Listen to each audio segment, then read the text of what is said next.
احنا كده يا بنات وصلت المول، سيتي مول. مش عارفه هتسمعوني كويس ولا لا، بس عامه يعني هتسمعوني تمام. لو مش هتسمعوني هعمل تشيك على الصوت و هبقى اعمل لكم فويس اوفر لو الصوت مش واضح يعني. اقول له حاجه قدام ابو حميد يقول لك بعد البتاع ده. اول مره اجي، هو عامه لسه يعني جديد يعني، فهنشوف بقى، هنخش جوه ونشوف الاجواء عامله ازاي.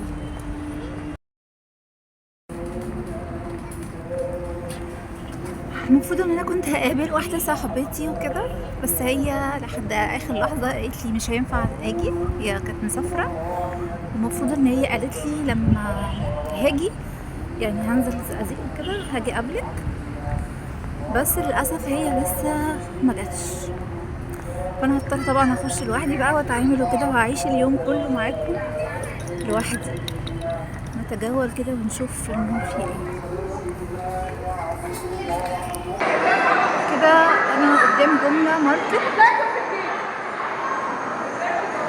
هنخشه بس نشوف الاجواء فوق عامله ازاي. انا اعتقد ان المول اصلا دورين بس يعني، دور كامل جمله ماركت، والدور التاني لسه بقى هنشوف فيه ايه. فيلا نطلع فوق ونشوف الدنيا عامله ازاي فوق. انا بقى يا بنات قررت ان انا اعمل لكم فويس اوفر عشان خاطر انت لو سبت لكم الفيديو على صوت الطبيعي بجد هتصدعوا. فانا قلت لا، يعني اعمل لكم فويس اوفر احسن.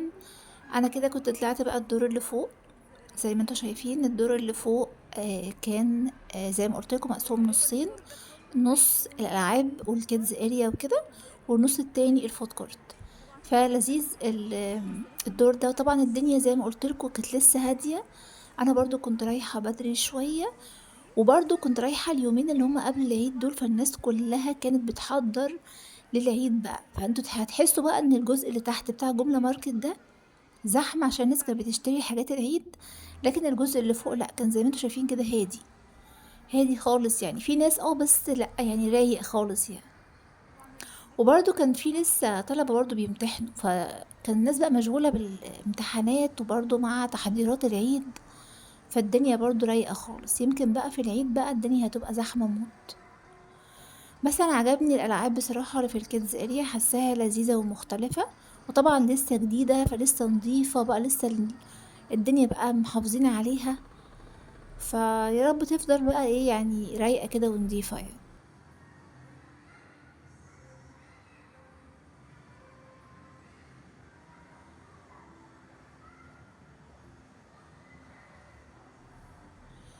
برضو اللعبة دي عجبتني قوي، اللي هي بتلف دي، حاساها لذيذة كده وبتنور، شكلها حلو، وكمان التصوير في الأماكن دي بتبقى حلوة أوي. أنا نفسي يعملوا لنا يعني مكان كده للألعاب الكبار بقى، يعني كفاية بقى ألعاب أطفال بجد، يعني احنا كمان نفسنا نلعب. بجد ليه مش بيعملوا أماكن كده للناس الكبار بس؟ بس أنا حاسة إن الألعاب اللي جاية اللي هوريها لكم اللي جاية دي قدام دي، أنا حاساها إن هي يعني ممكن برضو احنا ككبار نلعبها، حاساها برضو يعني تنفع يعني أشخاص كبيرة يعني، لذيذة برضو مختلفة عن الألعاب الصغيرين. حاسة إن الصغيرين ممكن ما يقدروش، أو سن معين بس هو اللي يقدر يلعب الألعاب دي. انا بصراحة كمان نسيت اسأل على اسعار الكيدز اريا، بس انا اعتقد ان هي نظام برضو اللي هو الكارت ده، تشتري الكارت مثلا اول مرة تروحي، وبعد كده تبتدي ان انتي بقى كل مرة تشحني بقى الكارت ده وتلعبوا بيه. ده بقى الجزء بتاع الترامبولين، برضو ما كانش في حد خالص، كان لسه رايق ونضيف كده. والجزء ده انا مش عارفة هما محوطينه كده باللي هو الخشب الملون ده، مش عارفة برضو هما ناويين يعملوا فيه ايه. برضو عجبتني اللعبة دي اللي هي عبارة عن موتوسيكل كده ولذيذة برضو. الجزء بتاع بقى الفود كورت كان يعني هو مش كبير على فكرة برضو، في حوالي 3 أو 4، أعتقد 4 محلات أو 4 مطاعم. في أول واحد اللي هو اسمه أرابيسك ده أعتقد بتاع شاورما. في برضو كافي كده زي بيعمل برضو مشروبات أو كده، اللي هو اللي قدامنا ده، مش فاكرة اسمه، سماش تشيك تقريبا. وفي برضو تقريبا مطعمين كمان، واحد بتاع بيتزا تقريبا او فطاير اسمه مش عارفه، فطاير اسكندريه او حاجه زي كده. هما تقريبا حوالي 4 مطاعم. بس يعني الدنيا لذيذة حلوة يعني. اعتقد بقى ده في الاعياد بقى والاجازات، لا الدنيا هتبقى مختلفة تماما، وهتلاقي الدنيا دي زحمة موت. انا كده نازلة بقى ورايحة بقى كده، دخلت بقى جملة ماركت حرفيا. اول ما دخلت لقيت في وشي على طول الجزء بتاع التمور بقى، والحاجات اللي هي بتاعت رمضان دي، واللي هي الفواكه المجففة والحاجات دي. بصراحة يعني اسعارها كتير وانواعها فيها فرايتي.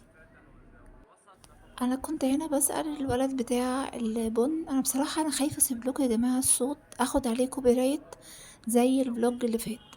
فانا هقول لكم بقى هو قال لي ايه. هو قال لي على انواع، في برازيلي وفي اندونيسي وفي يمني وفي كولومبي تقريبا. بس للاسف انا ما سالتش على اسعار. في بقى الجزء ده كان بتاع السناكس والمكسرات وكده برضو. انا كده دخلت بقى الجزء بتاع العطاره والبقوليات والحاجات دي. حتى اللي قدامكم ده كمان ده سناكس. عارفين السناكس اللي هو الصيني ده، اللي هو بالكاتشب ومعرفش والجبنه والحاجات دي. صراحه عجبني جدا الجزء بتاع العطاره والبقوليات. حاسه ان هم عندهم كل الانواع، وعندهم فرايتي جامد جدا. وحاسه كمان ان حاجاتهم مضمونه. فانا شفت عندهم شويه عطاره غريبه بصراحه.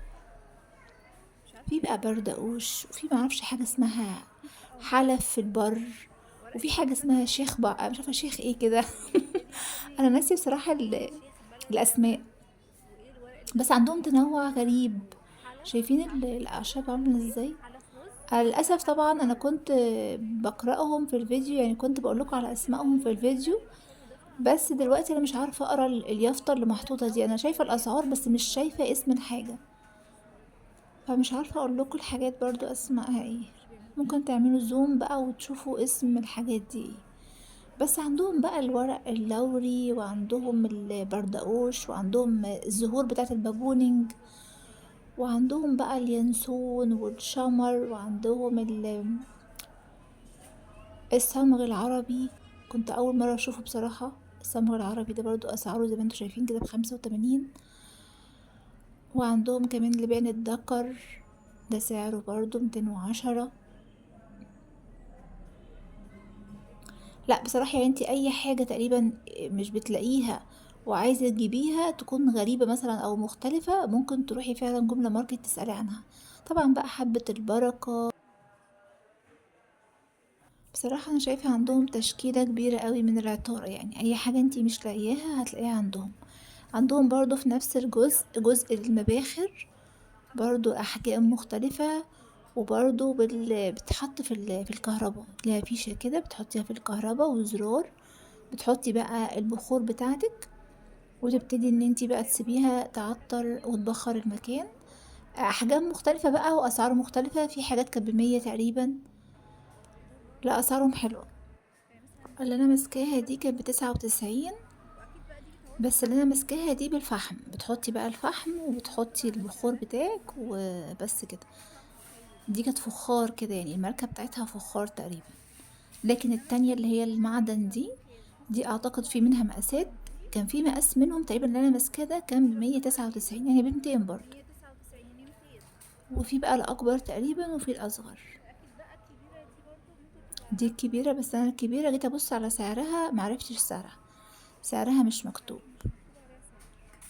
بس اثارهم يعني الى حد ما كويسة، يعني مش الغالية قوي. طب ممكن تقولي العصاير ايه؟ البطيخ وايه؟ ده بطيخ، برتقال بالبنجر، برتقال كيوي، كيو مانجا، كيو عادي، مانجا، ليمون بالنعناع، بلح باللبن، برتقال بنجر، برتقال جزر، برتقال ساده. انا هاخد بطيخ. هاتلي واحد بطيخ. انا حاولت اسيب لكم الجزء اللي هو بيتكلم فيه ويقول لكم فيه على الاسعار وكده، ويقول لكم فيه على انواع العصاير. مش عارفة بس يا رب ما اخدش عليه برضو كوبي رايت. انا المهم ان انا في الاخر برضو اشتريت واحد بطيخ، واشتريت واحد بلح باللبن عشان بحب البلح باللبن قوي. وهو على فكرة دوقني اللي هو البنجر بالبرتقان، بس مش عجبني بصراحة. لان الحلو عندهم ان هو العصاير فريش ومش عليها ولا نقطة سكر. بيعتمدوا على السكر اللي موجود في الفاكهة بس. بس البنجر بالبرتقان حسيت ان هو مزز قوي، يعني البرتقان لا كان مزز فيه، فصراحة ما خدتوش. هنا بقى الجزء بتاع البيكري والمخبوزات. لقيت عندهم بسبوسة حجمها كويس، تقريبا الحجم ده تقريبا يكفي 6 أو 8 أفراد على حسب طبعا هتقطعيها ازاي. وسعرها حوالي كان ب95 تقريبا، صح؟ وبرضو في عندهم بقسماط وكده. البسبوسة كانت سادة اللي هي اللي على جنب دي، لكن دي بالمكسرات اللي هي ب120. وما كانش في منها تقريبا غير قطعة أو قطعتين بس، لأن شكلها كان عليها إقبال أكتر يعني. دي كانت حاجة اسمها الحجازية، وجنبيها كده كوكيز. لا انا يا جماعه لما جبت الحاجات من عندهم فعلا، وهجربها معاكم في اخر الفيديو الحاجات اللي جبتها، لا حاجاتهم نظيفه وحاجاتهم طعمها حلو واسعارها كمان كويسه. فهنا برضو الاطباق اللي هي الحلويات اللي هي الشرقيه، بتاخدي طبق بقى وتمشي على طول. عارفه الطبق مشكل ومتسعر وكل حاجه، بتاخديه بقى وتروحي على الكاشير تحاسبي على طول. الجزء ده دخل في النص كده، ده بتاع الاسماك، برضو اسماك الفريش وكده. يعني ما وقفتش عنده كتير، انا صورته كده بسرعة. عندهم برضو انواع مختلفة برضو من الاسماك. والعلب دي كده اسعار العلب، كل علبة عليها السعر بتاعها. والجزء ده المفروض ان هو تبع البيكري برضو. ده بقى جزء الحلويات الغربية، اللي هو بقى الجاتوهات والحاجات اللي هي بقى الخاصة بالحلويات الغربية. برضو اسعارها كويسة، قطعة ب45 وفي قطعة ب35 وفي قطعة ب30. وبرضو الحاجات اللي فوق دي برضو الكيكات اللي هي الانجليش كيك، في بقى بالشوكليت وفي البيضة اللي هي الفانيلا، برضو اسعارها كانت كويسة. والبراونيز دي انا قررت اجيب واحدة، بس كنت بشوف واحدة تكون يعني فريش او طرية شوية، فجبت واحدة برضو. وما دقتهاش معاكم بقى في الفيديو، دقتها بقى بعدين، يعني انا اكلتها مع نفسي بعدين. لا لذيذة بس مش الواو بصراحة، يعني هي لذيذة. وكانت محشية كمان على فكرة عين جمل، كانت كويسة يعني لحد ما. ده بقى البيتزات، برضو كنت عايزة اجيب واحدة برضو اجربها. جبت واحدة بيتزا وجبت برضو فطيرة، برضو اسعارهم كويسة جدا. الواحدة قطعة كانت ب15، فسعر حلو قوي. يعني تنفعك في فطار، تنفعك في عشاء. ممكن تقطعي الفطيرة دي وتحطي عليها سكر ولبن، تبقى حلوة. دي برضو حاجة اسمها زي سميط كده، كان عليه برضو ميكس جبن كده. بس انا كنت مترددة بقى اجيب بيتزا ولا اجيب السميط، فقررت في الاخر ان انا هجيب واحدة بيتزا وواحدة فطير. وبصراحة لما اكلتهم لا حلوين. البيتزا كانت طرية جدا، انا اكلتها لما روحت على فكرة. البيتزا كانت حلوة قوي، سخنتها كانت حلوة طرية. والفطير كلتها بعد كام يوم، برضو كانت جميلة قوي. طلعتها سخنتها في الميكرويف، كانت طالعة كأنها لسه طازة. الجزء ده بتاع احمد تي، انا كنت بسأل على الاعشاب بتاعه احمد تي اللي بالتوت ميكس توت، بس ما لقيتهاش. لقيت الميكس اللي هو التوت الاسود ده. ما كنتش عايزه توت اسود بصراحه، انا كنت عايزه التوت اللي هو العادي، الميكس اللي هو التوت البرز اللي هو العادي. وده كان بالستروبري، بس انا ما كنتش عايزه برضو فراوله، فما جبتش بصراحه. كنت عايزه اللي هو الميكس التوت العادي، لان سمعت جدا بيشكروا في الاعشاب دي. بس خلوا بالكم يا بنات، لو انتوا حابين تجيبوها، في فرق بين احمد تي اللي هو الشاي بالاطعم اللي هو اطعم بالفراوله وكده، وفي فرق بين احمد تي اعشاب. هما بيشكروا في الاعشاب لان دي اللي مفيده، لكن التاني شاي عادي. طبعا جزء الكورن فليكس عدى زي ما انتوا شفتوه. وعلى فكره انا كنت مجربه معاكم في فيديو الريد بول البينك دي، كنت بقول لكم هنا ان هي كانت عجبتني جدا. جماعه الريد بول البينك دي خطيره، طعمها حلو قوي. بتعمل راسبري، عجبتني قوي. كنت بشربها معاها تلج، لا عجبني لونها احمر كده واكيد الفيديو ده هينزل لكم برضو، بس هو اعتقد لسه منزلش. الجزء ده يا بنات بتاع الحاجات بقى المطبخ بقى، اللي هي المساحات اللي بتاعت التنظيف بقى، حاجات التنظيف، المساحات والفرش والمش عارفه ايه. كنت انا عايزه اجيب برضو فرشه للحوض، بس بصراحه ما جبتش. كنت ببص كده على شكلهم، كان في فرشه تحس ان هي شعرها خشن كده، وفي فرشة شعرها سيليكون. وده جزء المساحات، برضو كنت عايزة اجيب اللي هي الموب دي، بس كنت باخد فكرة زي ما انتوا شايفين كده وبشوف الاسعار. اعتقد الموب دي كانت ب300 وشوية.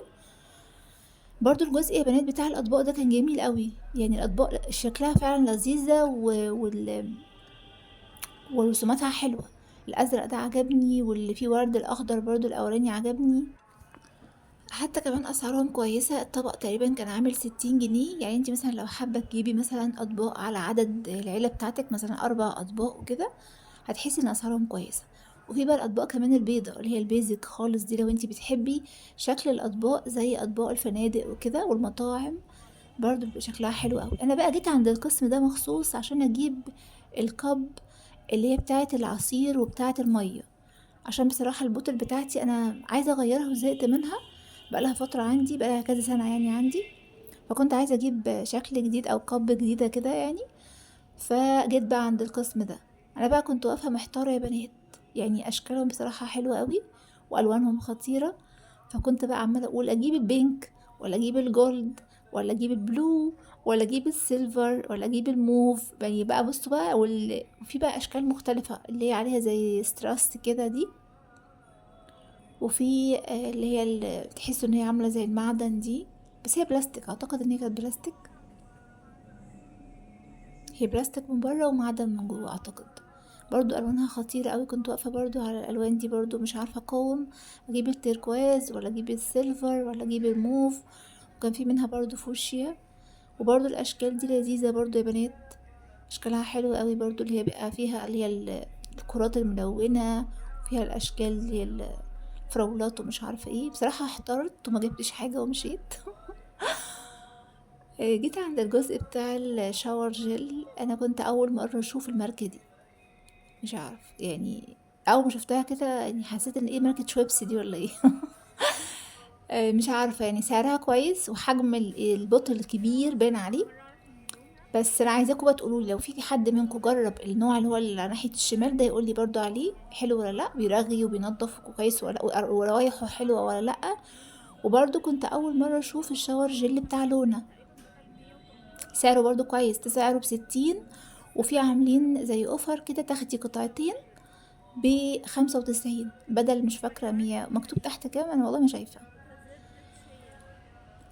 فالعرض برضو ده كان لذيذ قوي. بس انا برضو معرفش برضو لونة كويسة ولا لا، مش فاكرة انا جربتها ولا لا بصراحة. ممكن اكون جربتها مرة زمان وهما غيروا الباكجينج بتاعها، مش فاكرة. فريدة بقى ده اللي انا بصراحة يعني دايما اقول لكم عليه، بس انا زهقت منه، انا عايزة اخد منه بريك، لاني فعلا بقالي فترة كبيرة قوي مستمرية عليه. فعايزة اخد منه بريك واجيب حاجة تانية. وبرضو اللي هو بتاع مود ده دايما برضو كنت اكلمكم عنه في الفيديوهات، وخصوصا السنت بتاعت بالي دي تحفة يا بنات، اللي هي التركواز دي تحفة. يمكن انا جربت واحد تاني البينك ده برضو كان لذيذ اعتقد، والاصفر ده برضو كان لذيذ، كان بالمسك تقريبا. في واحد اصفر، في واحد بيج، فمش فاكرة فيهم انه واحد اللي كان حلو. جيت عند الجزء بتاع العطور، كان فيه اللي هو عود مود ده، كنت عايزة اجربه بصراحة. بس للأسف البامب بتاعتها هما شايلينها، يعني المفروض ان هما حاطين تيستر عشان نجرب البرفيوم، بس شايلين البامب بتاعتها. واللي جنبه ده كان اسمه رغد تقريبا. جيت هنا بقى عند الجزء بتاع الهير ماسك وحمامات الكريم وكده. برضو يا بنات انا كنت بقول لكم في الفيديو هنا ان انا كنت جربت قبل كده تري شوب ده. عجبني جدا على فكرة، لذيذ. حجمه اولا هو المفروض ان هو آه مكتوب عليه ان هو زيت ساخن او حاجة زي كده. هو حمام كريم، بس هو حلو وحجمه كويس وسعره كمان كويس. جزء بقى بتاع الصبغات بقى والحنة، كنت واقفة عند حنة جلوري، كان في منها كل الألوان. حنة بايجن دي برضو أنا عايزة أجربها، بس ما جربتهاش ولا مرة. لو حد فيكم جربها برضو يقولي، برضو كنت عايزة أجيبها للحواجب. الجزء ده بقى بتاع الكاندلز وكده، برضو عاملينهم كده، يعني هما معلبينهم كده في العلب ومسعرينهم. في بقى حاجات اللي هي عليها سكر، وفي حاجات مش عليها سكر، حاجات اللي هي عامله زي الجيلي كولا، وفي الحاجات اللي هي بتبقى طويله عليها سكر دي، وفي اللي هي عامله زي اليوسفي وكده، اشكالها برضو مختلفه. رحت بقى الجزء بتاع البيجامه وكده، يعني الى حد ما البيجامات مش اشكالها احسن حاجه، بس اسعارها كويسه، يعني اسعارها كويسه. والبيجامات اللي هي اللي تمشي، يعني اللي ممكن تمشيكي تبقى حاجه كده، يعني يمكن دي اكتر واحده عجبتني، حسيت ان هي لذيذه، كانت لونها جراي كده، والبنطلون والجيب بتاعها هما اللي فيهم نقشة. حسيت ان هي هادية كده ولذيذة، يعني يمكن دي اكتر واحدة عجبتني. ودول بقى الحاجات اللي هي القط والحمالات وكده. انا كده خلصت يا بنات وطلعت برا الماركت خلاص، برا المول. لما اروح بقى ممكن اوريكم انا جبت ايه. هي حاجات بسيطة انتوا اكيد شفتوها برضو في الفيديو، بس ممكن ابقى اوريها لكم يعني كده بسرعة.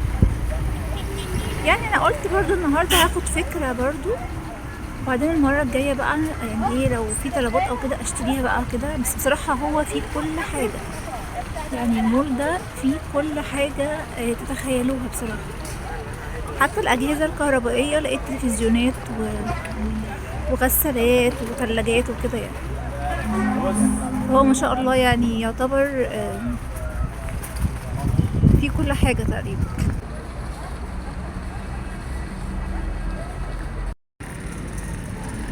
انا كده جبت حاجتي ومروحة. لما اروح بقى البيت هقول لكم كده الحاجات اللي انا جبتها. الاجواء هنا حلوة وبصراحة المول لذيذ. هو انا كنت متوقعة ان هو ممكن يكون اكبر من كده، بس هو مش كبير، هو صغير خالص يعني. هو دورين بس. انا كده بتجول برا المول. جو حلو النهاردة بصراحة، جو حلو جدا.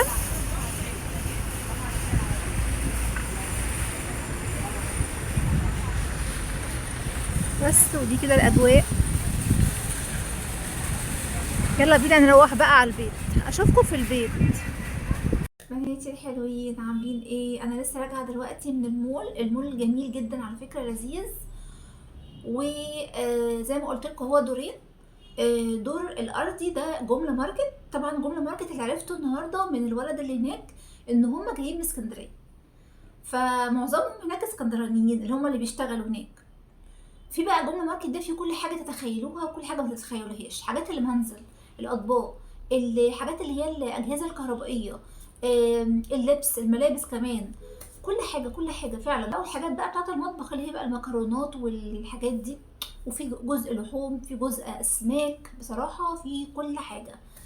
طبعا وجزء العطاره اللي دخلنا وانا بصور كان في اول الفيديو خالص. في كل حاجه يا بنات، في كل حاجه حرفيا، واسعاره كويسه على فكره، اسعاره حلوه جدا. والدور التاني بقى في اللي هو متقسم نصين، جزء فود كورت وجزء اللي هو الكيدز اريا، بحيث لو في عيله مثلا رايحه او رايحه انت واولادك او كده، تبقوا انتوا قاعدين مثلا شايفين اولادكم هما بيلعبوا وهكذا. فبصراحه لذيذ. انا كنت متوقعه ان انا هلاقي براندات ومحلات تانية وكده، بس لا، هو مفهوش محلات. شفت بس محل واحد بس، حتى انا مش عارفاه يعني، اسمه تري او حاجه زي كده. معرفش الماركه دي بصراحه، معرفش هل هي براند ولا لا. بس هو المول لذيذ ونضيف، ويا رب يفضل كده والناس تحافظ عليه. وشايفه ان جمله ماركت ده فعلا هيغطي كتير جدا على الهايبرات اللي موجوده عندنا في الزقازيق وكده. انا قلت اطلع لكم اوريكم الحاجات بسرعه اللي انا جبتها. انا ما جبتش حاجات كتير زي ما قلت لكم، عشان انا كنت رايحه بس ايه اخد فكره عن المكان. جبت يا بنات البيك رولز ده اللي هو ده بالجبنه.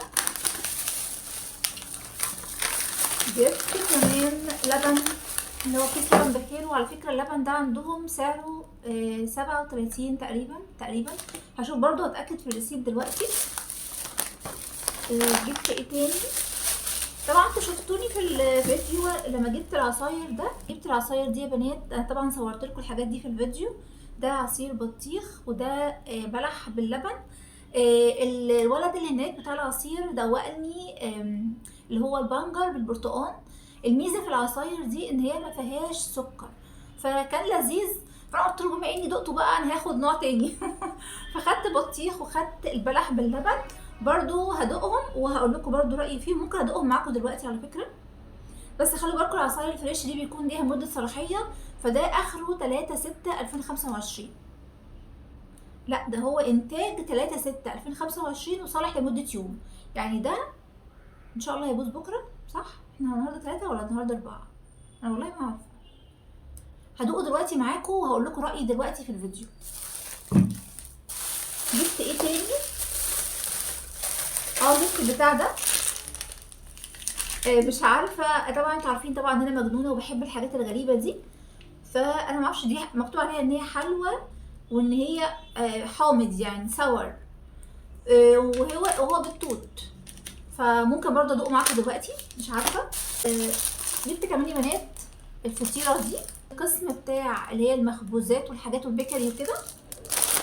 جبت البيتزا دي، حسيت ان هي كانت لسه طالعه من الفرن وهي طريه لحد دلوقتي على فكره. انا احتمال اكلها دلوقتي واشرب جنبها العصير. جبت كمان لبان عادي ترايدنت. البراونيز دي برضو من نفس برضو الجزء بتاع اللي هو المخبوزات وكده.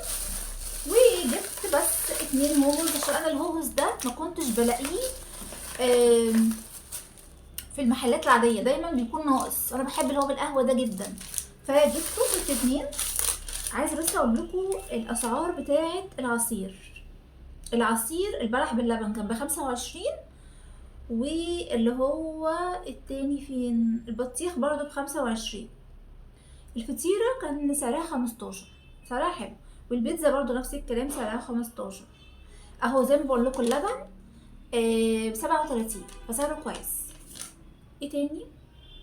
بقيت الحاجات بقى عادي. بتاع السور ده سعره هو فين؟ البراونيز يا بنات، البراونيز سعره 35. هي بصراحه القطعه كبيره يعني. والبتاع اللي هو السور ده سعره 12 ونص. انا دلوقتي هسخن البيتزا وهفتح جنبها العصير وهاكل لاني جعانه جدا. بس انا عايز ادوق معاكم العصير الاول، خلينا ندوق. نبتدي بالبطيخ.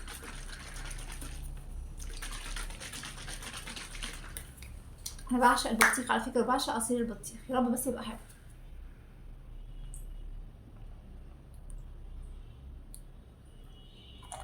حلو يا بنات، طعمه حلو.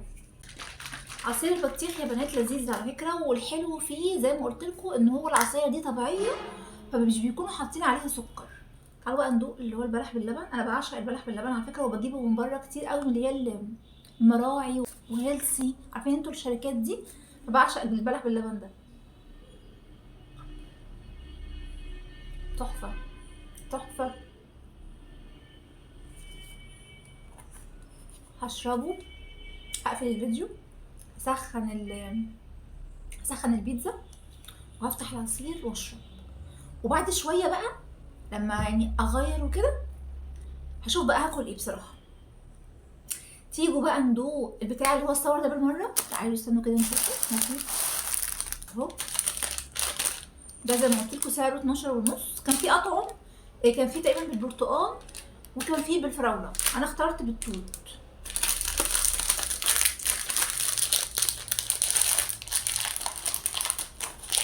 بيفتحش. انا اصلا ما عنديش طاقه اقعد اناهد معاك، افتحه بالمقص واجيلكم. ولا مقص ولا اي حاجه، انا فتحته كده فتح معايا. تعالوا بقى نشوف كده شكله من جوه عامل ازاي. ايه ده؟ ده كله من جوه بونبوني، انتوا متخيلين عامل ازاي؟ بصوا كله من جوه بونبوني ومقفول كده في اكياس صغيره. في حوالي، بصوا في كام، ادي 1 2 3 واحده وقعت 4 5 6، في 6. تعالوا كده ندوقه. انا اعتقد ان انا جبته قبل كده. بصوا شكله عامل ازاي. شكله مدور كده وعليه طبقه بيضه كده. اكيد الطبقه البيضه دي هي السوار.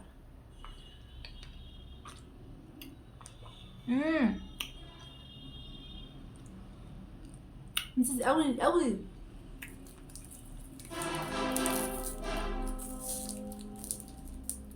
مش عجبني. عارفين لو مزز وفي سكر، انما لا، مزز وهو مفيهوش سكر اصلا، مش حلو. استنوا كده.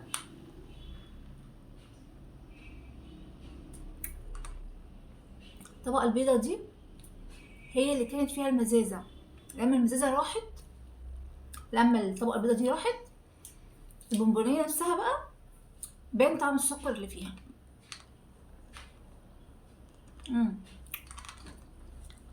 كده بقت مسكره يعني. ما جابوش تاني بصراحه. ده شكله. بس كده يا بنات، انا بقى دلوقتي هقوم اغير هدومي واكل كده حاجه سريعه. لو قدرت ان انا اطلع معاكم تاني واقضي معاكم بقيه اليوم، ممكن بقى نطلع مع بعض نعمل كوبايه قهوه او كوبايه نسكافيه او ايس كوفي. نسيت اقول لكم يا بنات، انا بقالي يجي شهرين، يا بنات يجي شهرين بدور على قب اشرب فيها الميه والعصير، لاني زهقت بصراحه من البوتل بتاعتي اللي عندي دي، كنت عايزه اغير. هناك في كميه اشكال تحفه، بس انا فضلت واقفه قدامهم، وانتوا ده هتشوفوه في الفيديو على فكره. فضلت واقفه قدامهم عماله اقول اجيب ما اجيبش، اجيب ما اجيبش. عارفين بقى انا مش عايزه اجيب ليه؟ الكب كبير قد كده، شكله تحفه، بس انا هحطه فين؟ يعني انا مثلا شربت فيه شويه وزهقت مثلا وعايزه اعينه في مكان مثلا وهغير وبتاع، اجيب واحد تاني مثلا او كده، هعينه فين او هحطه فين؟ حاسه ان هو عامل زي التهمه، فعلا مش عارفه احطه فين، ولا حسيت ان انا استكبرته قوي. وكان في اشكال تانية بصراحه صغيره هتشوفوها برضو في الفيديو. ففضلت واقفه قدام الحاجه متردده، اجيب ولا ما اجيبش، اجيب ولا ما اجيبش. انا بقى حاسه لو خدت القرار ورحت اجيبهم مش هلاقيهم. يعني انا بقالي بقول لكم شهرين بدور في المحلات كلها ومش لاقي شكل يعجبني، لما لقيتهم بقيت واقفه قدامهم مش عارفه اجيب ولا لا. فمش عارفه. طبعا احنا طبعا بنعمل تحضيرات العيد، انا بصراحه مش عارفه الفلوج ده او الفيديو ده هينزل قبل العيد ولا لا، بس انا بعمل تحضيرات العيد دلوقتي. فاحتمال اطلع اعمل معاكم اللي هي الشيفنج والمراحل اللي بعملها لوشي، الماسكات اللي بعملها والتقشير اللي بعمله والحاجات دي كلها، الستبس دي كلها هطلع اعملها معاكم. بس يا رب يبقى عندي طاقه، ويا رب كمان بحسش ان الفيديو بقى كبير فهكتفي في الفقره بتاعت اللي هي المول والجزء ده بس كده. بنات ما تنسوش يا بنات تعملوا اللايك يا بنات، اللايك يا بنات بيفرحني جدا، بيفرحني جدا، فما تنسوش اللايك، ما تنسوش الشير، واللي مش عامل سبسكرايب يعمل سبسكرايب. واشوفكم في فيديو جديد على خير، ومع السلامه.